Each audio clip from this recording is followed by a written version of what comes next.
is going to focus on 3 sectors. It's going to focus on the insurance sector, what you've all talked about, the investment sector, which is so important to us all, and finally, the used vehicle sector, and how they are going to deal with the rollout of zero-emission vehicles. We're then going to move on to the various relationships between all the interested stakeholders, ranging from consumers all the way through the supply chain, regulatory, policymakers, and of course the manufacturers. So I think it's going to be a really interesting discussion.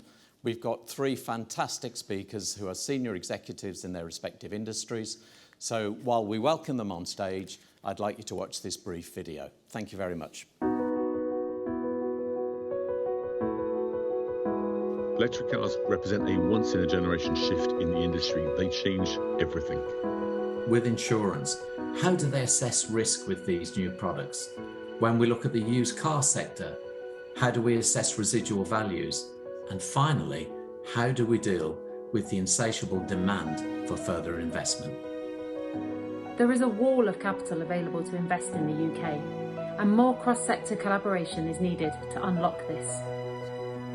Everyone has a role to play in helping to make the transition to zero-emissions vehicles, from government to insurers, to energy suppliers, to vehicle manufacturers, and we all need to work together to get there. EVs change the kind of car we buy, the way we buy cars, and just about everything about the way we live with cars. There's never been a broader, deeper, or more exciting challenge to us all.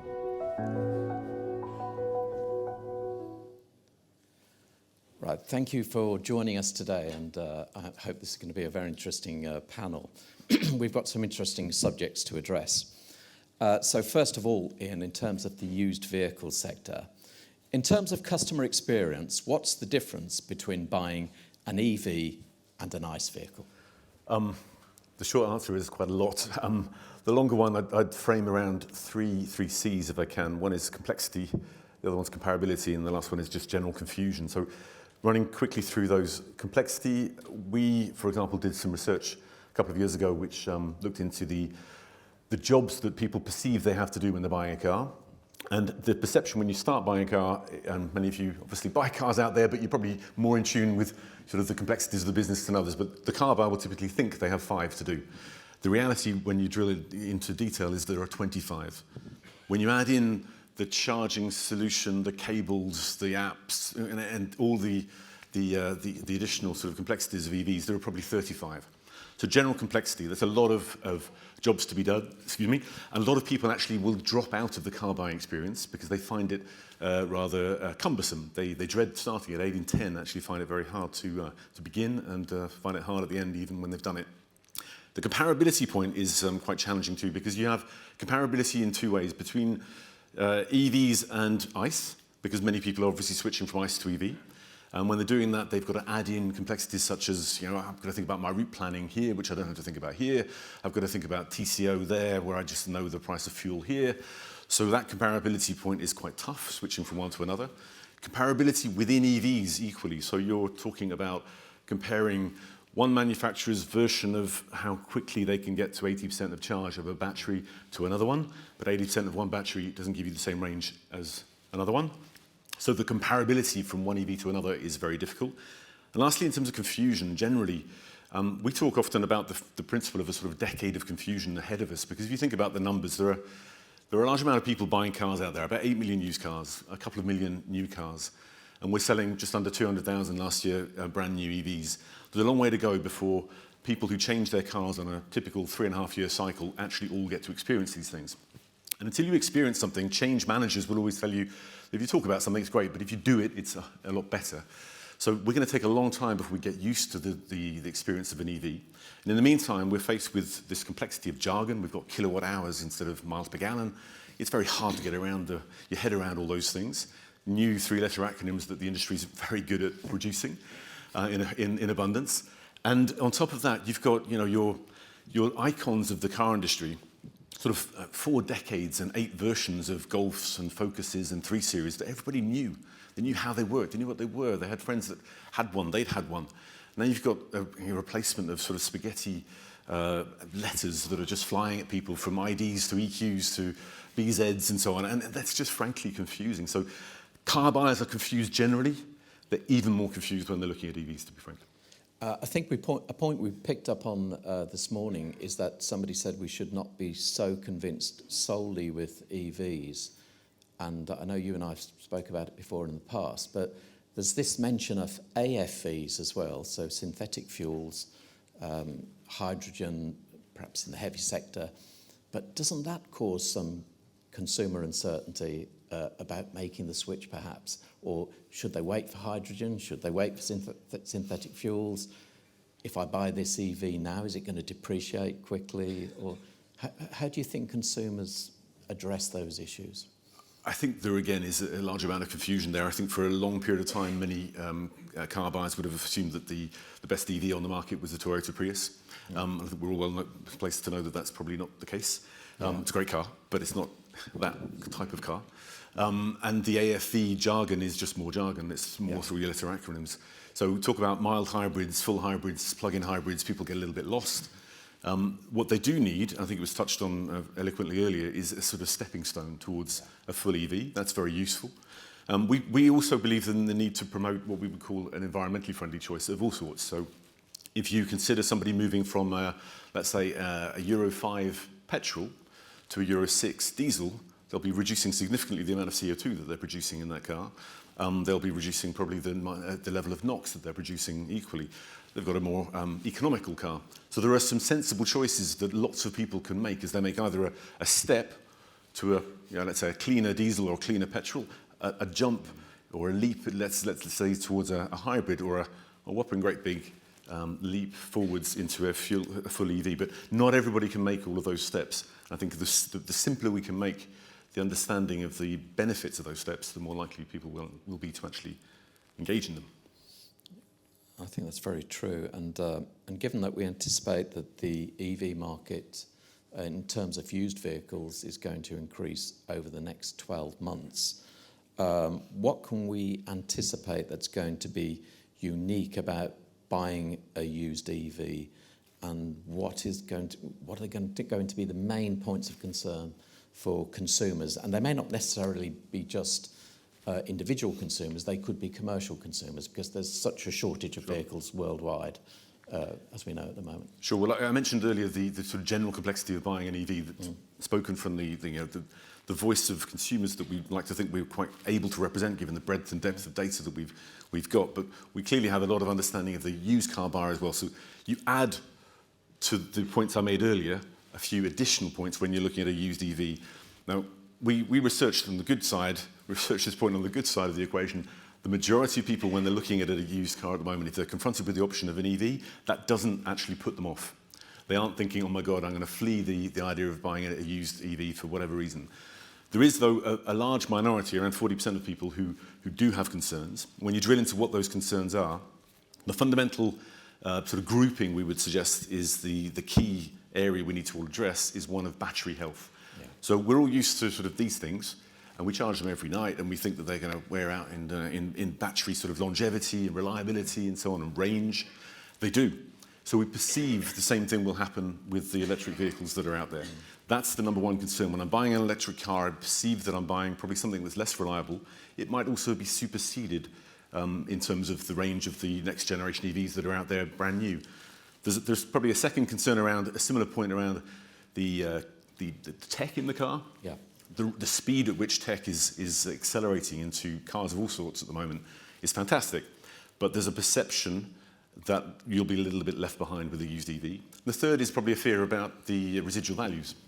Now, in each of those cases, I'd suggest that they're misunderstandings, misperceptions, myths, if you want. And I think as an industry, we've all got a fantastically important job to do. We definitely take that very seriously to try and bust some of those myths, because the EVs that are out there in the used car market do have good reliability. Yes, they won't have as good a range as a brand new latest generation model, but they'll have a good enough one for somebody who can't afford that latest model. And the reliability of the battery is good, the RVs are now strong, and the tech can be updated over the air, as we all know, I'm sure. So it's important we get those messages out there to reassure people and build confidence that I think Paul talked about eloquently earlier. Oh, that's true, that's very true. James, if I could turn to you now, what could the role of insurers be in facilitating the transition to EVs or zero-emission vehicles? So I'm very conscious that I've come to a conference where there are lots of people who know lots about cars. I'm not necessarily one of those people from a technical perspective. But in some respects, that's almost my point. Yeah. That the people in this room, who are predominantly vehicle manufacturers, know a lot about cars. They know how they function, what they're built, what their sort of operation is likely to be. And from an insurance perspective, we would like to understand that, because one of the things that I think it's vitally important that we all remember is that your industry's customers are my industry's customers, because they're the same people. It doesn't matter whether you're a personal lines private customer or whether you're a commercial customer, with a number of very limited exceptions. Everyone is buying insurance on these vehicles because they have to. So we need, it sounds very trite, but I am going to say it, we do need to work together. The vehicle manufacturing industry needs to share their information and data with us so that we as an industry understand the vehicle, how it works and operates, how much is it going to cost to repair, what's the life of the battery, what skills do we need in our repair networks, how do we convince consumers who currently drive ICE vehicles to take an EV as a courtesy car. That is a big challenge. And so there are lots of things that we need to work together on as an industry to understand more, actually, about the vehicles. And we've established our own electric vehicle working group, which you won't be surprised is full of insurers. But we need to come and talk to you. You need to come and talk to us, and vice versa. Because, and I'm going to say it again, your customer is my customer.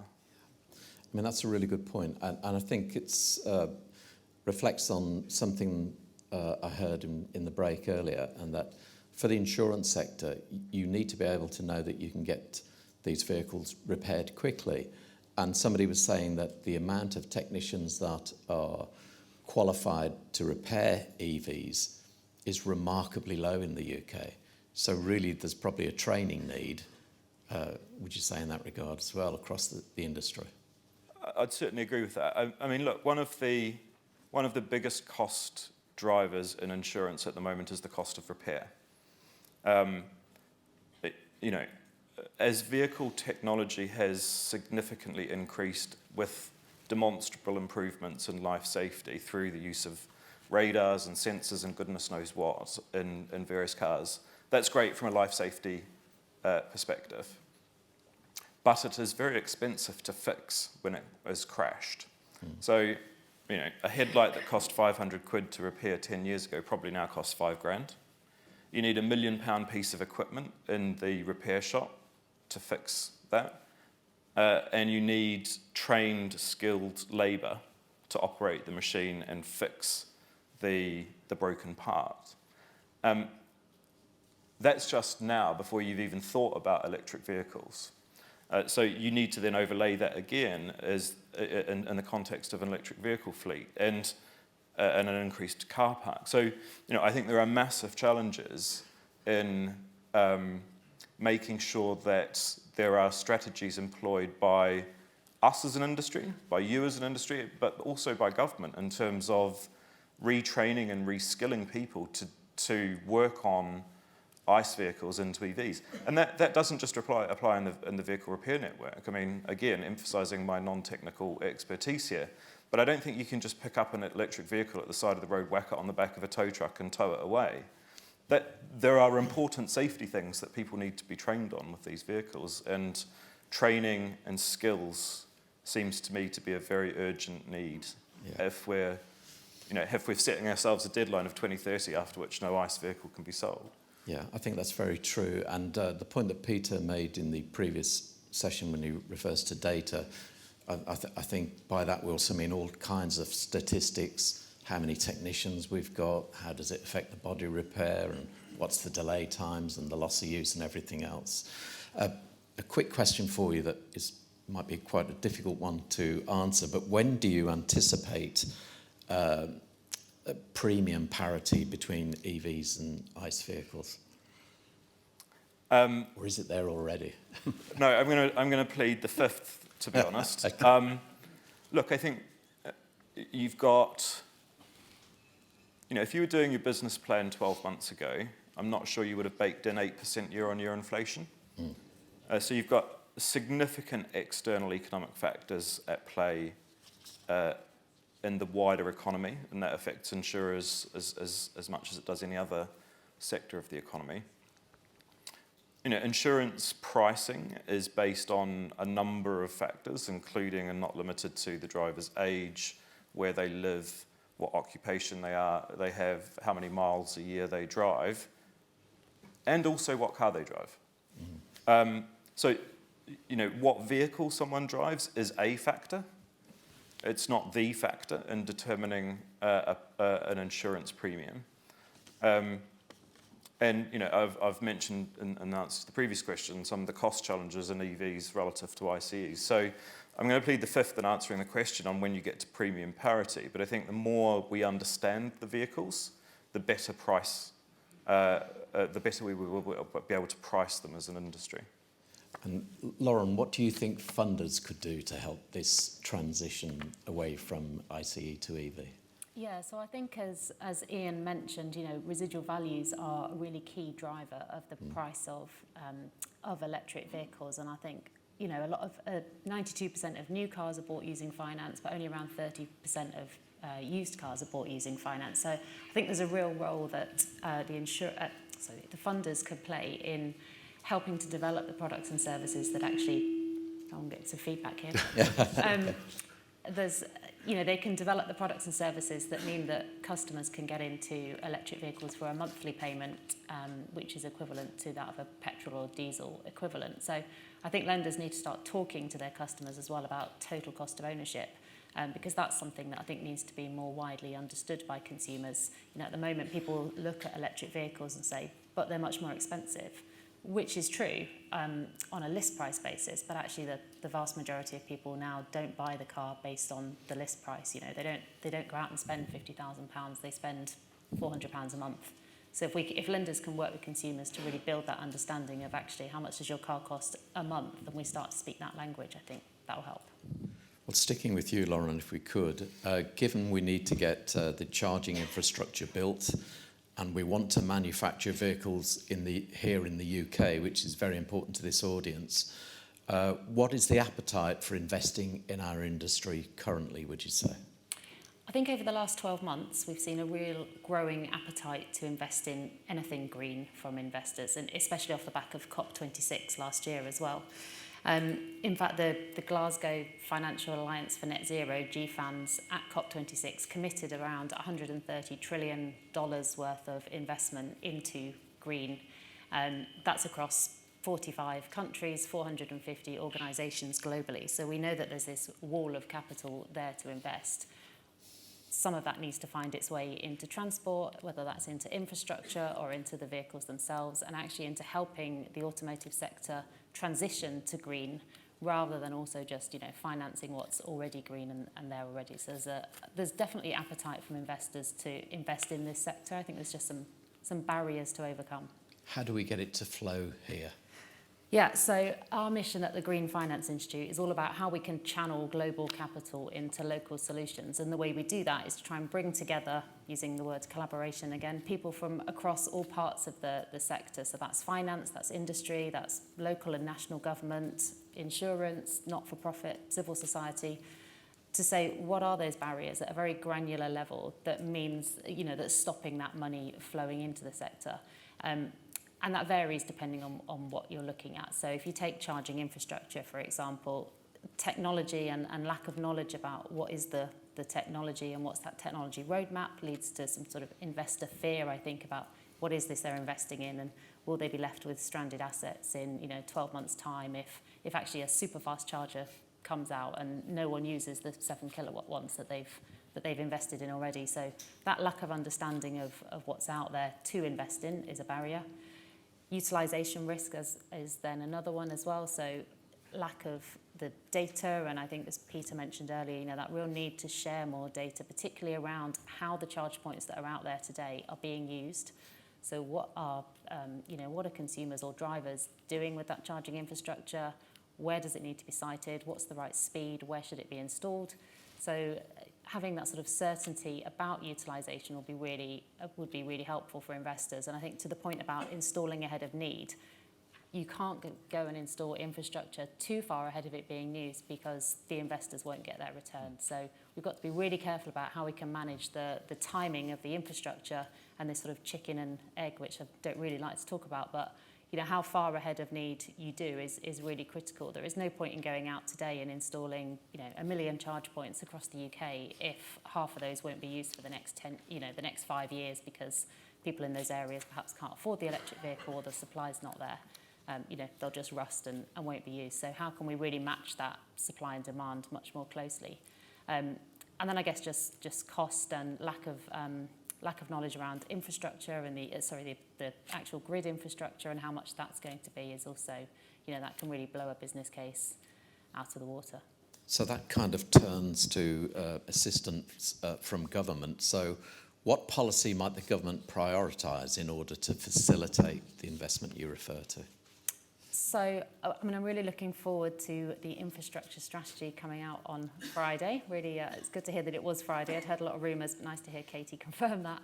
I think there's several things they can do. One is the sort of the no regrets grid infrastructure that we really need to start investing in now to future-proof the UK's grid, and that's going to enable heavy goods vehicles, commercial vehicles, and passenger cars. So I think that's really critical.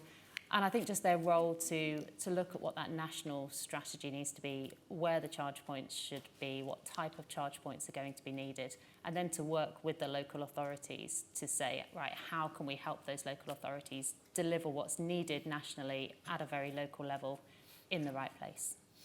And I think we all picked up from the previous panel that need is very visible now. And I think previous speakers have said the tipping point has already come. The fulcrum has tipped in that regard. So I think it's a priority for the country. Ian, if I could turn back to you now, please. Turning back to consumers, imagining that we've financed the industry, we've built the infrastructure, and we've sold the vehicles, what will the experience of owning an EV be like for a consumer, and what should the automotive industry do to help the consumer feel comfortable owning such a product? There's a lot in that one. I think, first of all, the experience from everything that I think we all hear, many of you will, I'm sure in the audience, be driving EVs now or have driven them. The experience is fantastic. I think Paul touched on it earlier. I mean, people driving an EV enjoy the smooth ride. Trudy talked to the performance. You know, everybody's talking about this. It's pretty obvious that they're great cars. The design and the attractiveness of all the plethora of cars coming out at the moment is equally fantastic to see. There's huge investment gone in there. More than 90% of people wouldn't ever go back from the data we see. So it's a very positive experience for those that do it. Nonetheless, it is the experience generally of the wealthier and the older, probably those who have a second car, probably those who live in their own home with off-street parking and so on. So it's not yet a democratized mass market solution. So that is clearly a choice and affordability issue that we will need to grapple with. Quite frankly, unless the affordability situation improves and the choice gap narrows between ICE and EV, we will probably run out of wealthier people who can actually keep on affording them. But fundamentally, to answer your point, what we can do is make it easier. It needs to be easier to research buying an EV. We, for example, Auto Trader, definitely have a role to play in allowing that comparability point that I touched on earlier. It needs to be easier to buy one. There's all these additional things you need to add in. So, the likes of bundled packages when you're buying a car, and you mentioned the finance angles there, Oren, absolutely agree. It needs to be easier to get all these sort of ancillary products, and then it needs to be easier to own them. So there we've got convergence, I think, is the key point. We talked in tech terms many years ago about the need for convergence and things like Apple. Well, they nailed that, didn't they? Now tools talk to each other, but now you've got, at the moment with EVs, the exact opposite. You've got different charging stations with different payment solutions and different apps, different cables, different data sharing with different providers. The consumer just gets lost, I think, in all of that. So we need to come together and make that easier, fundamentally. And James, do you think EVs are more expensive to insure as they currently stand? I mean, in terms of cost for you, in risk, if they're involved in an accident, as they currently stand at the moment, are they much more expensive for you to deal with a claim? Yes. Yeah. Any damage to the battery is basically a vehicle write-off. because we don't yet have sufficient ability to repair the battery. We don't have recyclability of batteries. We don't have battery stores where you can take the faulty battery out of or the damaged battery out of the car and take one off the shelf and put it back into the vehicle. So they are more expensive, and the battery is by the most expensive part of an electric vehicle. Now, I am confident that as the technology develops and as more investment is made, the infrastructure around the battery in terms of their ability to be repaired, recycled, reinstalled in vehicles will improve, but we're not there yet. Okay. I mean, we've just got two final questions, and the first one being, for all of you really, what can government do without significant taxpayer cost to help overcome hesitancy on the part of consumers from buying an EV? I think some of it's going to be around information and just that clear roadmap. So bringing forward the announcement to 2030 about ending the sale of petrol and diesel was a massive help.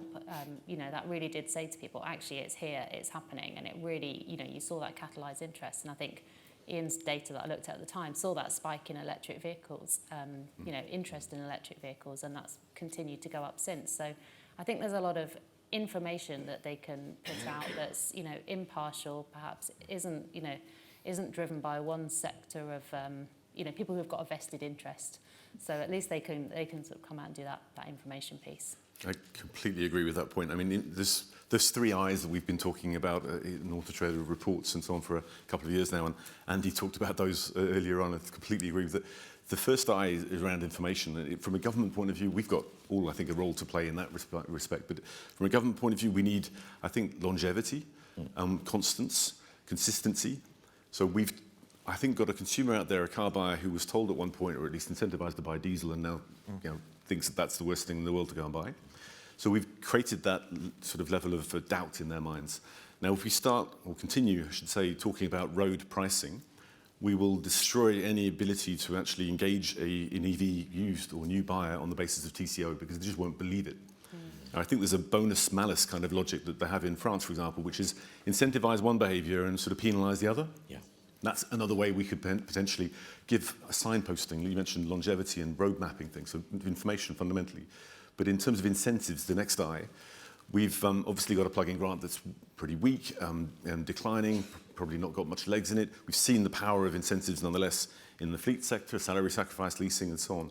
But even in terms of softer incentives, we've got a bit of what I'd call, to be frank with you, rather virtue signalling kind of approach with a green stripe on a number plate. It's nice, but what it ought to do at least is enable some softer incentives, maybe driving in bus lanes, obviously, ULEZ access or congestion charge access, parking cheaper or parking better at the front of the train station, all sorts of things we could do that don't need to cost money.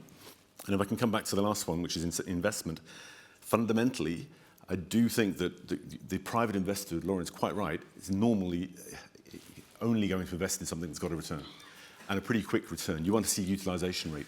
A car buyer wants to see an available charging solution. So a potential EV buyer will be put off if they see forever well-utilised charging stations. They want to see a few empty ones, to be frank with you.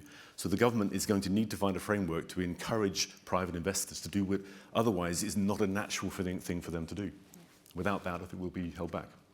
That's an excellent point. And that leads on to our final question. So looking at the collective industries, insurance, investment, the used vehicle sector, what final thing can they do, or what final act can the industries do to help consumers get into an EV as quickly as possible?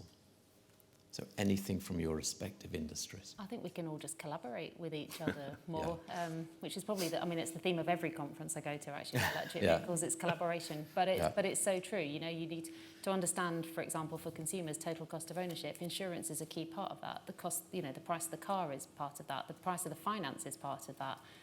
How much the infrastructure is going to cost them to actually charge, and energy prices is a key part of that. So we do just need to keep talking to each other, I think, and share more information, collaborate on the products and services that are really going to help consumers. And Good. So I'm going to be very boring and agree entirely. But I did want to come back on the previous question about what the government can do, because one of the other areas of responsibility I've got at the ABI is around property insurance. And what you find in property insurance after people have had a flood is they say, oh, well, I've flooded in the 1 in 70 year, 100-year event, so I don't need insurance anymore because I'm not going to flood. And my industry and the insurance broking industry will go out to people and say, you need to buy insurance. Now, that is taken quite often with a grain of salt by consumers, because what they say is, it's just the insurance industry trying to sell more insurance. My point is, if you want consumers to listen, it's probably not necessarily the best coming from industry stakeholders with an interest in selling more cars or selling more insurance or selling more finance. The government's got a really important role to play here as the independent voice in convincing consumers of the choices that they can make and what those best choices are. Well, that comes back to what people said about stickers and so on and so forth that inform the consumers. So. Just at the risk of being even more boring, I totally agree as well. But just to come back to the point of collaboration, data, I think, is the heart of all of that. So we've all got lots of data, and I think we already share a lot, and we share it with the insurance industry. And I think data can help power some of the solutions we need to work on together. So knowing, for example, where an intending EV buyer is actually based, well, the demographics and the geographics of that intender is really useful to know where the next best place to put your charging station would be and the right investment. Knowing where that person is, the demographics are quite clear, as I mentioned earlier, is useful for a brand to know where to target rather than whitewashing a market and spending money they don't have. Put the money where it's most useful. So data, I think, is the oil. Yeah. Great, thank you very much. I think we've got time just for 2 quick questions, if anybody's got a question. Over there, if you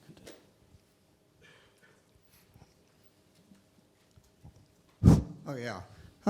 Perhaps I should have aimed this at the OEMs, I don't know, but surely if the government were to stipulate that the warranty on a EV vehicle had to be 10 years, and also at the same time stipulate that the EV at the end of its life of 10 years had to go back to the supplier, the OEM, for harvesting all of the items that could be reclaimed. The batteries can be harvested to reclaim the lithium ion for a start. Wouldn't that put a lot of confidence into the consumer in the first place?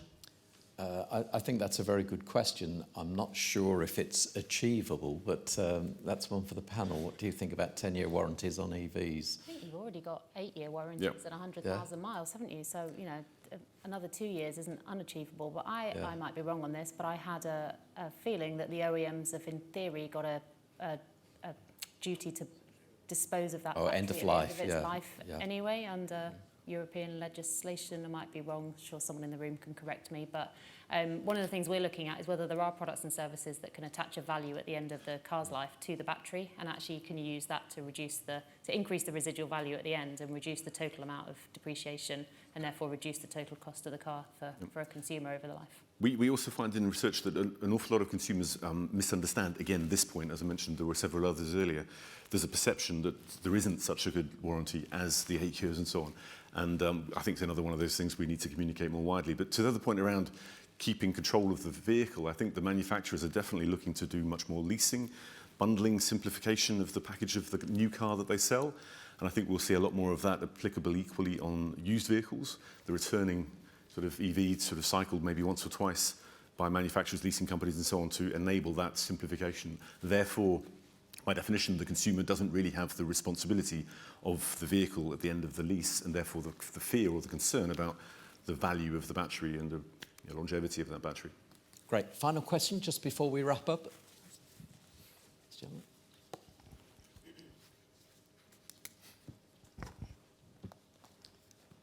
Hello everyone, my name is Nish and I'm from SGS UK. Today, we are hearing about innovation, infrastructure around EVs and so on. One of the options, hearing through this panel, I've come across is throwing an option about mandating the number of vehicles on the road to achieve net zero emission, and what this panel thought about it or have their view on.